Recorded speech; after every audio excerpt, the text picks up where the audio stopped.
Hey guys, Zen here, and recently the developers of Rainbow Six Siege released the complete roadmap for Year 5 of the game, but additionally, they showed us a peek into what's coming for Year 6 and some of the plans ahead. Now, there is a full boat of stuff to talk about, and of course I have some thoughts, and so let's get into this. Firstly, I wanted to jump into the roadmap, and mainly it's because we finally have a better understanding of why we're only getting 6 new operators here in Year 5, but guys, for even more of a surprise, it's been confirmed that for Year 6, they'll only be releasing 4 new operators into Rainbow Six Siege. So Year 5 is being called the hybrid year. It has elements of both years past and what we've all been used to, and also Year 6 and what will ultimately be the future of Siege. In Season 1 and 2, we'll be getting a rework to both Oregon and House, 2 brand new ops, and the usual suite of content to expect. With the last 2 seasons though, we're only going to see 2 new operators, with 1 being released each season, but in Year 6, this goes even further. You can expect the usual updates like Battle Pass and maps, but each season will see 1 new operator, and what's being added is a consistent new event each season. So essentially, we're trading 1 brand new operator in Rainbow Six Siege for a new event each season, and before I say anything more, I want to know if this trade is worth it to you guys. Are you feeling like having a new event, which obviously brings new gameplay and features to the game, is worth having that second new operator each season? Yeah, make no mistake, it is incredibly difficult developing even just 1 new operator and balancing it to fit in with the rest of the roster, and also to make abilities that actually have meaning in the game but aren't ridiculously overpowered. Like, it takes time, but I could imagine making a brand new event each and every season that's doing something interesting enough to hold the player's attention takes up a lot of resources, and so the balance there is worth mentioning here. I will say that these events do come and go, and when they're talking about these events, it's not clear if they're lasting the whole season or not, and that's important because each and every operator that gets introduced will last the length of this product, like the entire life cycle. So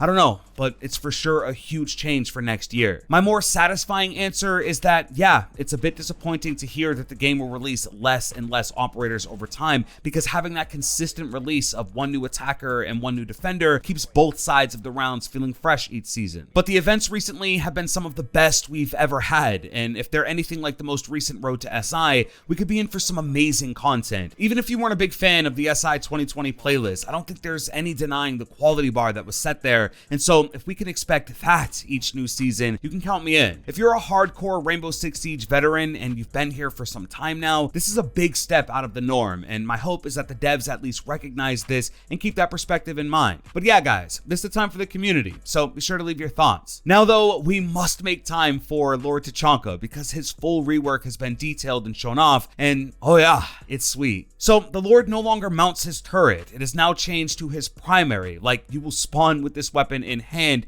and there's a few special perks it has. For starters, it absolutely mows down soft walls. If you're on an objective where making rotations or just knocking out an entire wall is what's needed, this will be one of the best tools to do so. Now, as amazing as it is, that isn't everything. Tachanka is an antique weapons collector, and he'll also be getting an incendiary grenade launcher as his main gadget. It'll fire rounds that are capable of bouncing off the environment, and when they detonate, they leave a small pool of fire on the ground. As you could imagine, this is a powerful ability to have, and it rivals the utility of operators like Smoke and Goyo, who also specialize in area denial. So between these 2 updates to Tachanka, he's an entirely different operator now. I'm actually a big fan of this, to be honest, and not just because it looks cool, it also keeps the lore of the operator fully intact and honestly builds on it to some extent. There's no doubt that Tachanka will have a place in the round with this rework, and even if he doesn't become a top fragger, the destruction that the turret is capable of will make a difference every single round, and if you can find a way to last until the end of the round, the grenade launcher will be able to deny a plant, and at least right now, there's really nothing that counters it. Now, I think the balance there is that Tachanka will be losing his current loadout, so no more SASG or Russian submachine gun, and from the first look, it looks like you'll be pulling down quite a bit because the turret seems to have a substantial recoil. And yeah,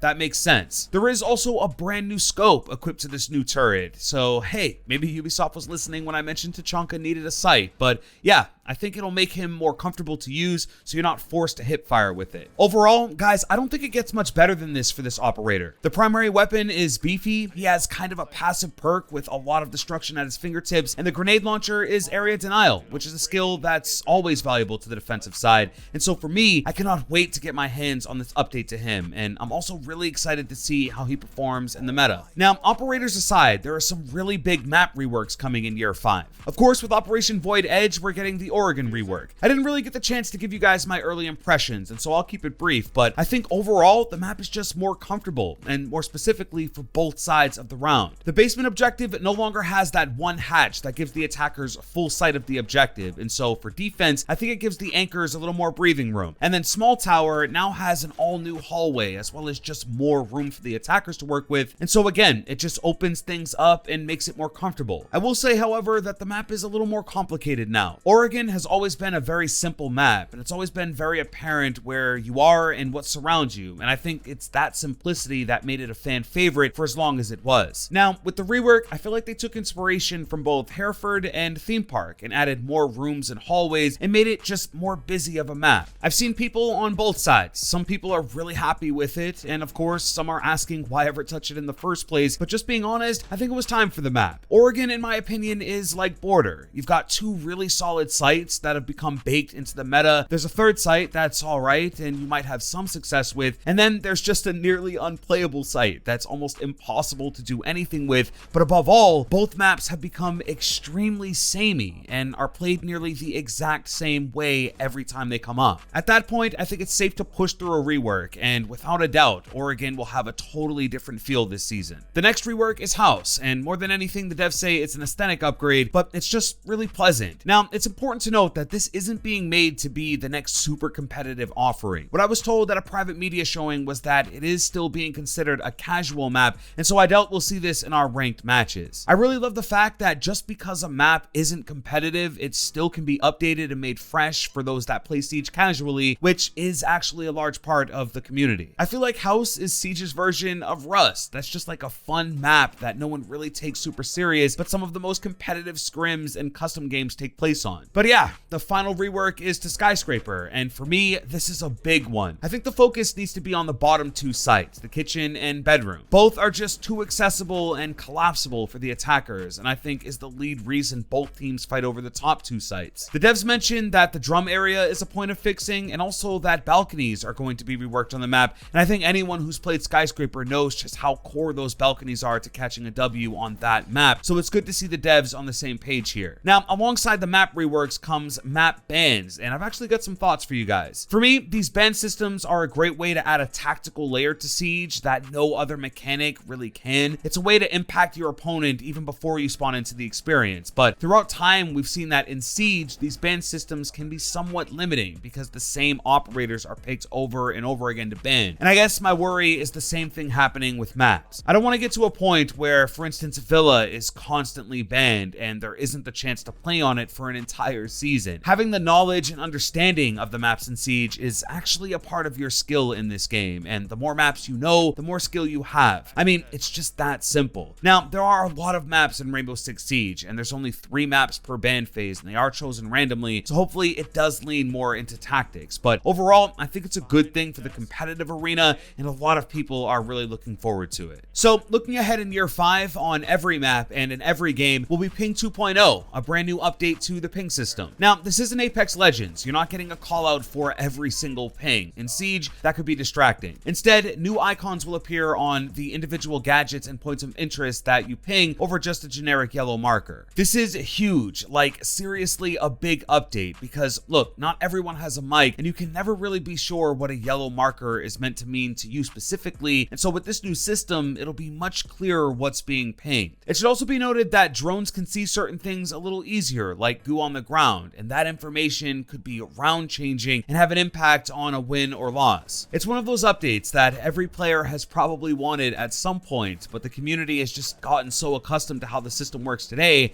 that we're just now seeing it in year 5. Now is probably the best time to introduce it because the ping system obviously launched with the game, and since then there's just so many more things that a player may need to be aware of, and this is the perfect way to aid in that. And then finally, for features, full replays are making their way to Siege, and it's exactly what you'd expect. A full replay of your previous matches that you can watch back from anyone's perspective in the match, and also with an overview of all of the action if you'd like. Rainbow is finally getting a theater mode, and from content creators to pros looking to break down strats, this is a benefit to really anyone who plays this game. And so lastly, guys, there's going to be a new reputation system across the game, and as you can imagine, this will help with toxicity in Rainbow Six Siege. Every player will now have a visible reputation, and as you play matches and interact with others, it'll go up or down based on your behavior. There will be 3 standings of negative, neutral, and positive, and it'll be up to you where you stand. Positive players will be rewarded for maintaining a healthy rep and punishments for those who don't, and so this is a big step on locking down toxicity throughout the community. Giving the players this information is what's really key here, because if someone gets reported, it basically just goes to avoid that. Sure, if enough reports come through, it'll be investigated, but if not, there's no real way to know if who you're playing with is a friendly gamer. This is kind of the unsung hero feature here, because it's probably one of the most important updates all year, and hopefully when it's introduced, everyone will start with a clean slate.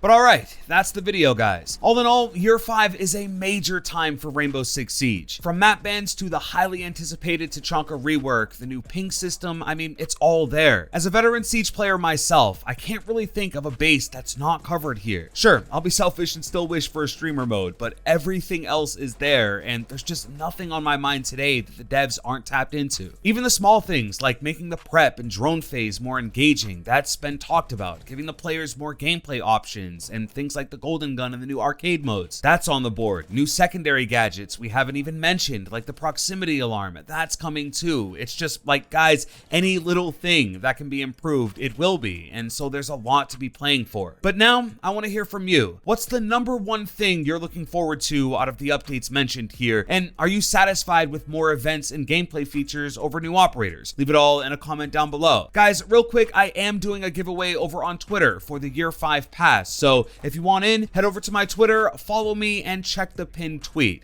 But if you guys did enjoy this video, please drop a like and subscribe with notifications if you're new. With that being said, it's been Zen.